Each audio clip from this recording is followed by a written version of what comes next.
This review won't strive to be complete. There is no way I could touch on every important point, pivotal moment, or period of character development. Rather, I will strive to illuminate the subtleties, the unseen parts, or the elements of the story which I find to be most personally interesting or transformative. So, let's discuss HBO's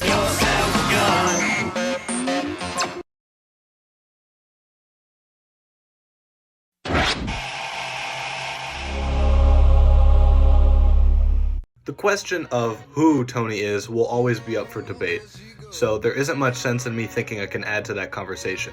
Instead, we will talk about what Tony is to others.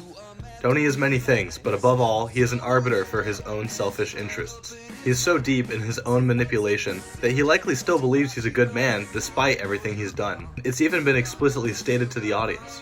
Part of the brilliance of James Gandolfini is that he is always so subtle and yet so misleading about Tony's true intentions via his acting, to the point where the audience never truly knows what's real or fake with his character.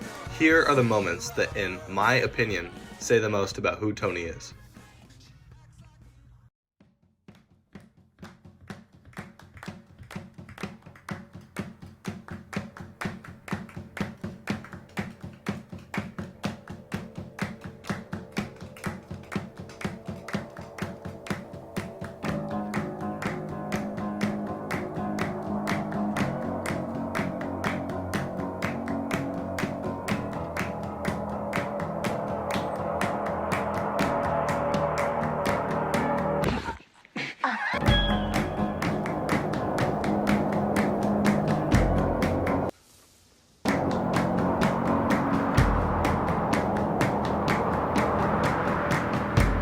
Dad?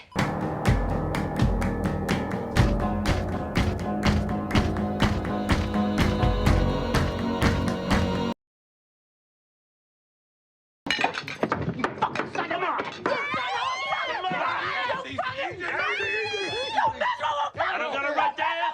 I'm the boy's uncle. Easy, easy.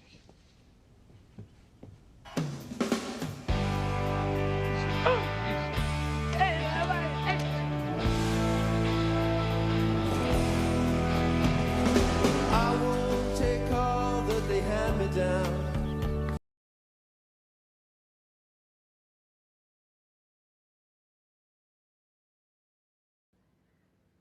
What are you, a vegetarian? Every time a member of the family gets whacked, it happens in spite of the fact that they are the best earner. There is a constant concern about money, but each best earner in the show gets killed off for a reason that has nothing to do with finances. Both Ralph and Vito were killed in spite of the show repeatedly telling you that they were raking in the cash. He's a fag. Tony himself says many times that Vito is his best man. And even before that, Tony, as well as the audience, is constantly told that Ralph is bringing in a ton of dough. These guys like to think that that's what they care about. Money. That they are legit businessmen and family men just trying to provide. But what they really care about is parading around their power under the guise of honor, or justifying their behavior by citing the old ways, just to get what they want. Every conversation is a tug of war between characters trying to leverage their power, especially between all the mafia characters in the show. What's ironic is that Tony's family ends up being the very same way. Family. Family matters are at the center of every major issue in this show, and one of its most interesting elements is Tony's relationship with Meadow.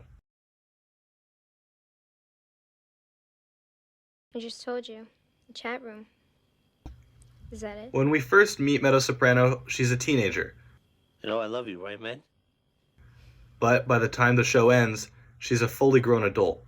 In that time, a lot of change happens, and Meadow's psyche, as well as her relationship with her family, change too.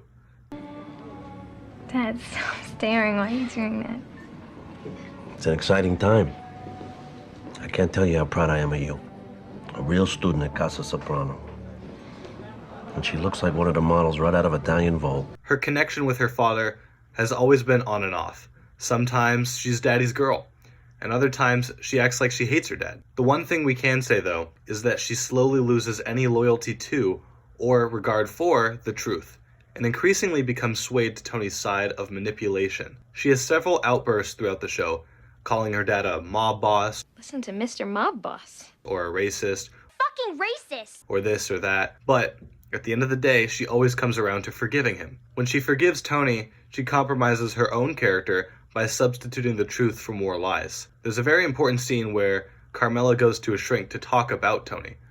This scene is one of the most critical in the whole show because it's really the first time Carmela is forced to confront the full weight of her sins and lies. It's one of the few times in the series that a character is shown the error in their ways and are completely unable to retaliate. There are two very powerful quotes spoken in the scene. The first is, "Take the children, what's left of them, and go." And the other is, "One thing you can never say that you haven't been told." I see. You're right, I see.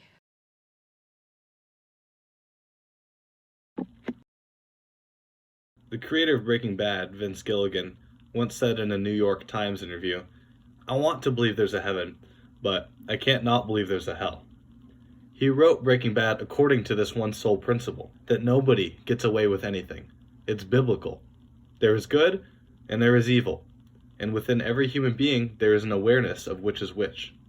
In The Sopranos, we cross paths with the metaphysical several times. Paulie sees the Virgin Mary in the Bing, Johnny Sack asks, "Who am I?" while he's dying, and Christopher says he's convinced that he's going to hell after he wakes up in the hospital.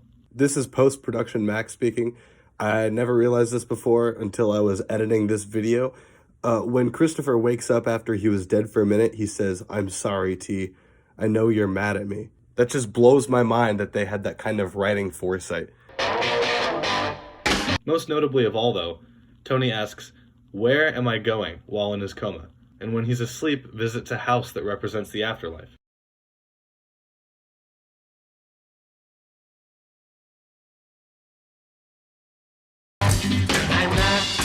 In particular, he has several dreams and visions related to death. Every season sees him experience a new inkling as to the weight of his misdeeds. He has a dream where he burns himself alive in gasoline. He has several where he's with people he's killed while riding backseat in a car. And, most importantly of all, he has visions of a lighthouse-like signal. Throughout the episodes where Tony is in the coma, he is called to a strange lighthouse from far away. Similarly, once he finally reverses the last vestige of positive progress that he's made since his near-death experience, he sees that same light while on peyote in Las Vegas. Only a few episodes from the end of the show, and only one from the final gang war that nearly destroys his crew. The most interesting thing about the symbology of the lighthouse is the fact that nobody seems to agree on what it means. A lighthouse is designed to guide the way for ships that are sailing through bad weather, preventing them from getting too close to shore. Many have said that Kevin Finnerty was Tony's subconscious last-ditch effort to change his life for the better, and that Kevin didn't know who he was because Tony had never explored that part of himself. Instead, it had always been about him, about his ego. When a ship sails too close to the rocks, it gets caught on them. If a vessel can't tell what the right direction is, it's bound to crash. The peyote episode has the light being closer to Tony than it was in the coma. The end was near, and yet he still went at it full force.